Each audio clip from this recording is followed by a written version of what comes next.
The Hub is brought to you by Docomo Pacific Business and Leo Palace Resort, Guam.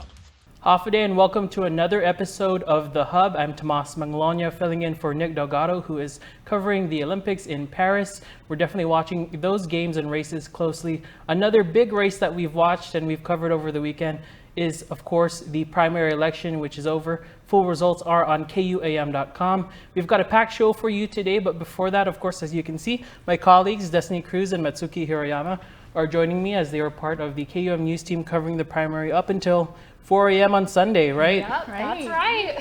And so let's start from the beginning because Matsuki, you were up north interviewing folks there. Tell us a little bit about that experience. Yeah, that's right. I went up to the northern polling sites. I actually went to Delgado first at Okudu High School. And I went there around, I would say like 9 o'clock, 8 o'clock-ish.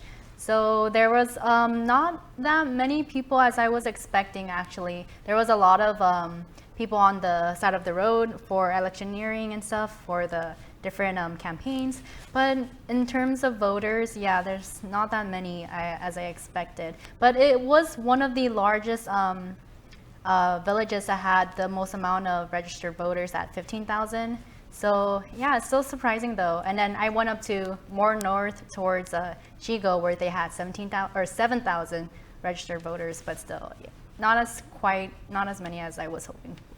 And Destiny, you're in the central area of Guam? That's right. We were in Juatnya, and like Matsuki said, there was a lot of electioneering when we made our way to Emiluhan, which is where the residents there, the registered voters, were there to cast their ballots. But like Matsuki said, definitely noticed that there were it was a low turnout, but that was in the morning, so maybe it picked up later on, we're hoping. But you know, what I really noticed about the voters when we asked them what their biggest concerns were on issues like education, stray dogs in the village, because as we know, of course, Juatnya was a highly contested mayoral race with 4 candidates on the ballot. So it was really interesting to see how the day turned out after that. That's right. And I think your observations were on point because the headline this week is, of course, that low voter turnout that you discussed. Some of the numbers, which again, you can find on KUM.com. Over just 18,000 people came out in the primary election. Of those, over 13,000 Democrats, just over 4,000 Republicans. So that comes out to about 31.16% when you take a look at the total number of registered voters. And of course, we'll continue that coverage this week. There's about less than 90 days at this point until the generals, so everyone's pivoting. There's some new filings that we're expected to see, like from the CCU and the Education Board and the Public Auditor. But now let's talk about the evening because we continued. We went back to work Saturday afternoon into Sunday. And you both were at the different camps throughout the night while we were at UOG Election Central. So tell us a little bit about that whole experience because we were able, fortunately, to get some reaction from at least the top 2 Democratic candidates in that race out of the 3. And I know we reached out to former delegate Michael Sineklis, who we're still waiting to hear back from. But maybe first we'll start with you, Matsuki, because you were there at Senator Shelton's camp. Yeah, it was definitely a long day for us, for sure, and a long night, all the way up until, I believe, like 2 or 3 a.m.-ish. But yeah, it was definitely a fun experience for Senator Shelton's camp. They were up in Summoning, pretty much like 5 minutes away from Ginger Cruz's camp. So me and Destiny were together, along with our producer, Reese, and our cameraman, Jake. And we're just going back and forth pretty much. So it was a fun time, interesting for sure. And there was lots of supporters there. I would say on Senator Shelton's camp, it was more so, it was very quiet there actually. Whenever we would, when we would walk inside, there was a bit quiet and yeah, a fun time for sure. My first primary election, so an experience. Well, yes, I know. Team KUM, you both as well did a great job. And as we got immediate reaction as those results came out in 4 batches. But Matsuki, real quick, I understand you also got to interview Senator Shelton for about a minute or so when the results came out. What was her response? I know part of it was that she was disappointed but proud of the work that she did, right? Yeah, initially we actually weren't sure whether she would be up for giving us that final interview, but because at one point you were waiting in a garage, I heard. yeah, we were waiting in her garage. It was raining, but thankfully they came out. One of her employees came out with umbrellas, so thank you to Isaiah, correct, Yes. right? Yeah. So thank you to him. But yeah, so if anyone's wondering why I magically appeared from Ginger's camp to Senator Shelton's camp is, yeah, we initially thought there wouldn't be a final interview, so we decided to close out together with Yes. Ginger Right, Cruz's so camp. that's the magic yeah. of TV. But That yeah, is. so what else did she tell you though about the results as they were coming out? Yeah, well, she, like, during the, her first, well, her 2 interviews. So in the first interview, she was talking a little bit more about how, I did ask her that question about why she decided right. not to show up in our congressional forum, but she did say she participated in other forums. I believe she was talking about the Guam Women's Chamber of Commerce Forum, and she did mention she is accessible to her, the rest of the community.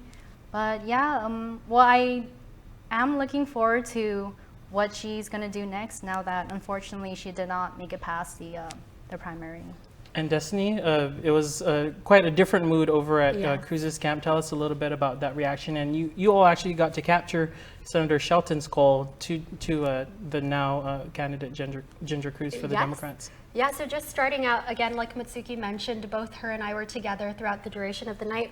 But the overall mood at Ginger Cruz's camp was very lively from the moment that we walked in. They were very welcoming to media. They were ready for an interview, and it was really interesting. I had to stay focused the entire time because the entire time I was interviewing Ginger, her supporters were very lively, very vocal. So that was just one thing to note. Throughout the night, we again went back and forth between Ginger Cruz's camp and Senator Amanda Shelton's camp. And when the final results came out, that revealed that Ginger, of course, was able to secure her position. We were actually watching as Senator Amanda Shelton was calling while we were interviewing Ginger. So we were listening into that conversation. They actually plan to do a lunch together to discuss how they can further strengthen the Democratic Party and steps forward. All right, thank you, Matsuki and Destiny. Round 1, we've got a lot more work to do until November, and we're happy to do it. Of course, the entire KUAM news team. Don't go away, because more on the show, we speak with Ginger Cruz, fresh off that win in the Democratic race, and we have reached out to Senator Shelton, former Delegate Michael St. and current incumbent Delegate James Mullen. Don't go away. We have more of The Hub coming up right after this.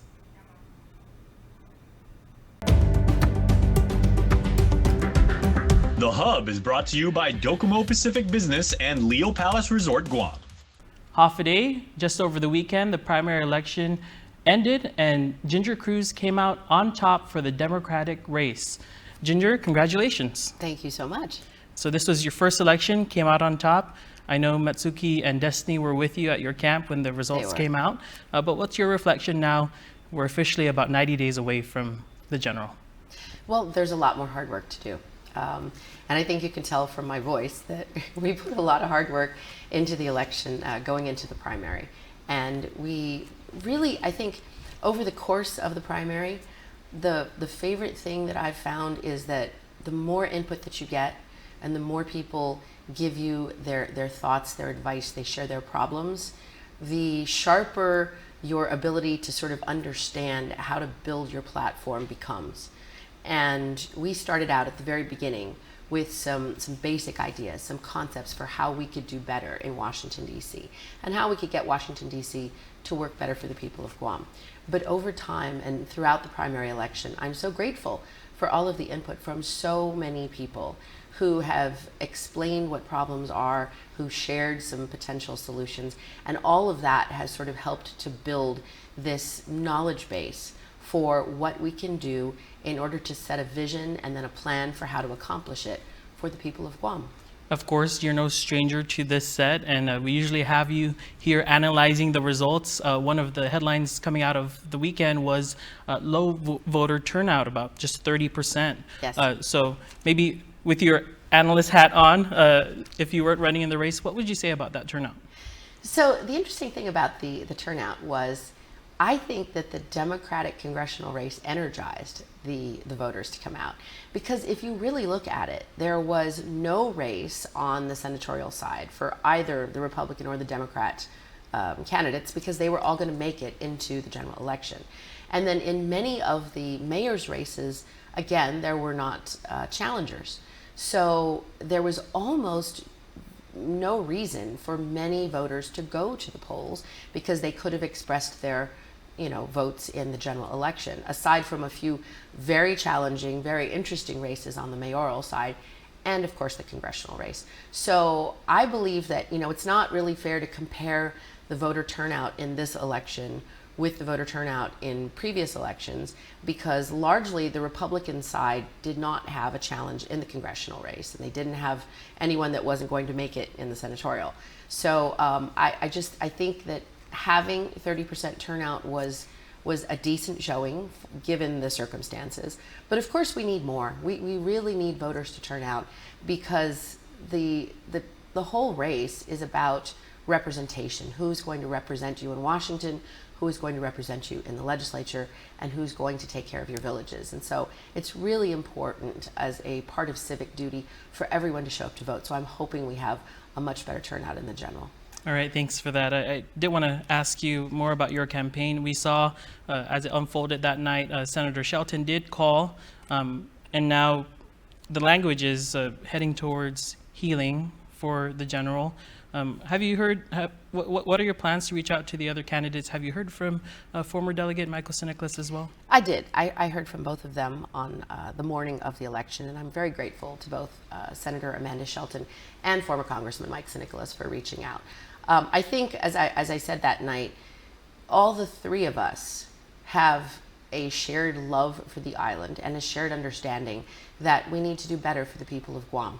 I mean, the fact that there were 3 Democratic candidates running against an incumbent, I think was a clear signal to the people of Guam that we can do better, and all of us felt that there was an ability to do more.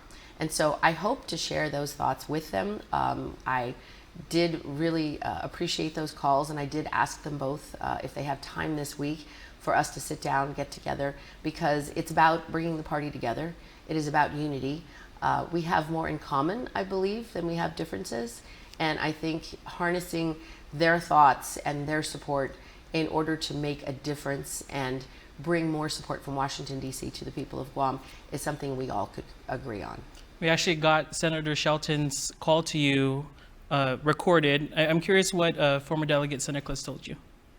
He actually had reached out right when the polls closed, and we both agreed that no matter the outcome, that it was really important for us to make sure that we did better in D.C. than the current incumbent, and I agreed with him. And then right after Senator Shelton called, I did get a call from former Congressman Siniclis, and he said the same thing. And so I am looking forward to really to meeting with them, because it's not, the ideas are not mine alone. The ideas for how we can serve Guam better are going to come from the community. They're going to come from leadership. And I look to their input. I look to the input of their supporters. And of course, to all of the supporters that we have, to widen our vision and include as many people as we can, because the DC office is one spot. And we have to be bipartisan in our approach. But at the same time, we also have to uphold the democratic ideals, which really are the basis for what got me through the primary. And I think the strong turnout from the Democratic base to show what they thought was important and who they wanted to represent them, I think that also is something that I will not forget. The Hub is brought to you by Docomo Pacific Business and Leo Palace Resort, Guam. You mentioned on Saturday that you've always been approaching this race as if you're already running against Delegate Moylan. You also made a point to say to Destiny Matsuki that night that you're going to reach out to the GOP. So has that begun? Yeah, so actually we have been talking to members of the Republican Party all throughout this race.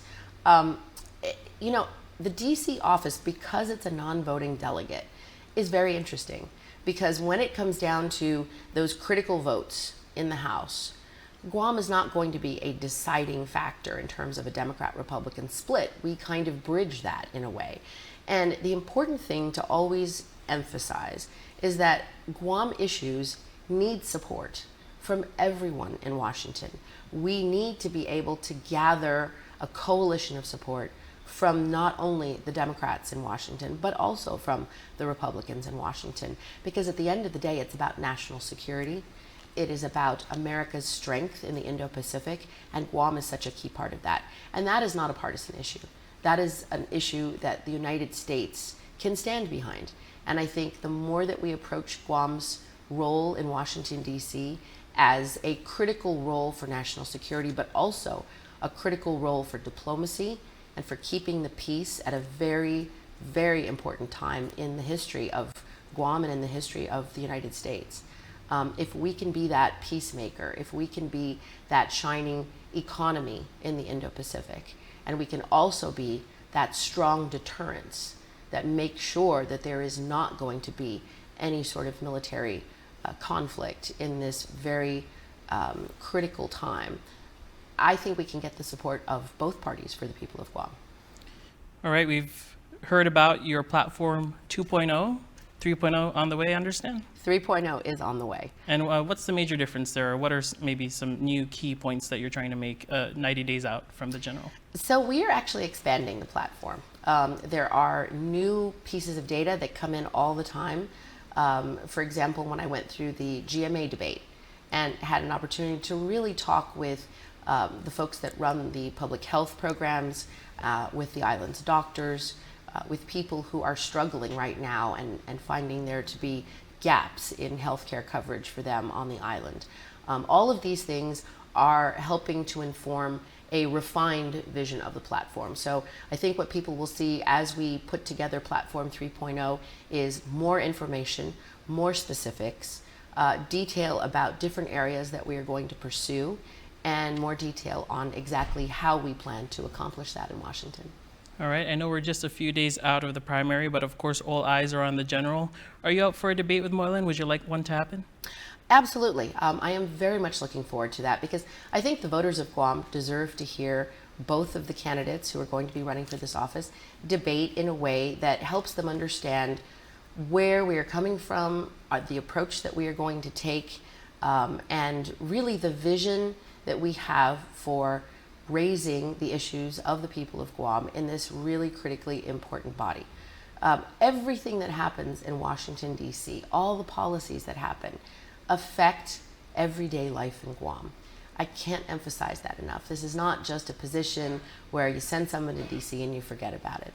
The cost of living, our ability to travel and be able to have airfare that we can afford, our ability to be able to afford our utilities or our food services or our ability to enjoy all of the programs that we have here on the island. Education, the support that we have for fighting crime and fighting drugs, all of that is tied directly to federal programs. And so people understanding how the federal government figures into your life and what we can do to make DC work better for the people of Guam, I think that is something that we are going to focus on educating everybody and talking about, and I look forward to as many debates and forums and opportunities to discuss that as I possibly can do. All right, that's all the questions I had. I wanted to just open the floor and give you an opportunity to make one last pitch here on the set on why you should be the next delegate. Well, thank you very much, and thank you to KUAM, and thank you to all of the people of Guam for listening and for being there. I think at the end of the day, all of us love Guam. Everybody who has run for this office, everybody who is running for this office, shares that commitment and wants to do the best possible job for the people of Guam. I think we all share that. I think the difference really comes down to our approach, our experience, what we've done, and how we have shaped the future that we have been a part of. I have worked with the Congress. I've worked with the Congress in a very different sort of a way. I did it from a position where I was in the executive branch, but tasked with working with the Congress. So I do have that expertise, but it gives me a different perspective. And I hope to lay that out in the coming days. And I hope the people of Guam will listen and will ask me the hard questions.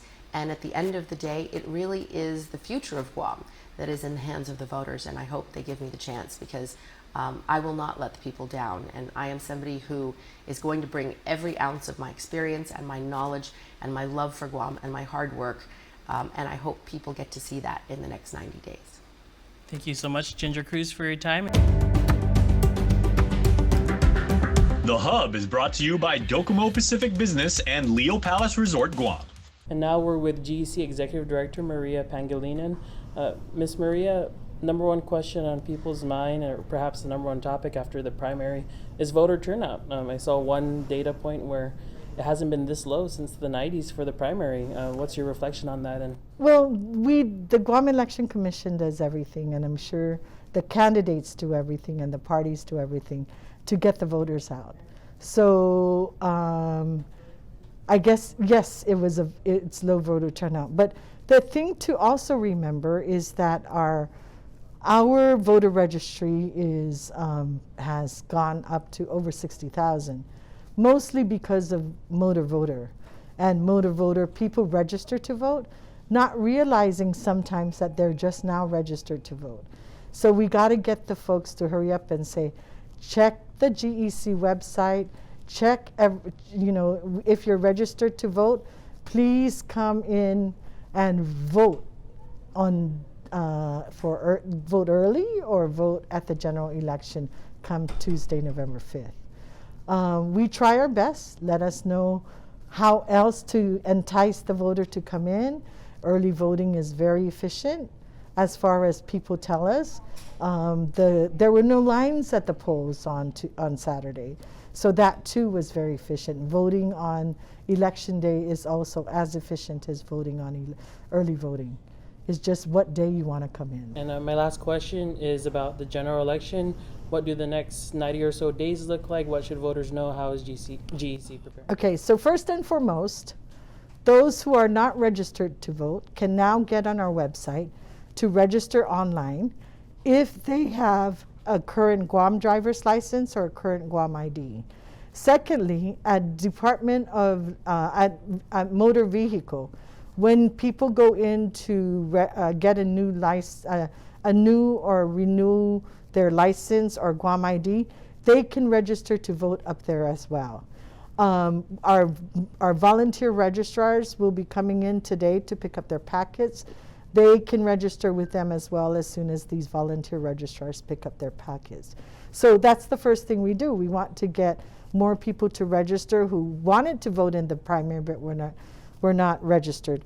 Also, we will work towards certification at the primary election. That's something else. We anticipate and tentatively plan that will be at a public meeting on Friday, August 16th. After we count the provisional ballots and the absentee ballots. The absentee ballots, we give them until 5 o'clock. We give them until 5 o'clock, August 16th, to receive them at the post office. So two people will go to the post office, check the box, and then we will start counting those. Also, on August 7th is the deadline for Consolidated Commission on Utilities, Guam Education Board, and public auditor candidates to file their packets. So that's going on now. And of course, starting tomorrow, the Guam Election Commission will start looking at the write-in ballots. Guam Election Commission teams, including legal counsel, will start looking and compiling all the write-in votes. All right, we definitely want to see a larger voter turnout, right, in the general election. And so I guess the message is vote, vote, vote these next, as we prepare for November. Yeah, Tuesday, November 5th. That's right. All right, thank you so much to Maria Pangilinan, and thank you for joining us. This has been another episode of The Hub.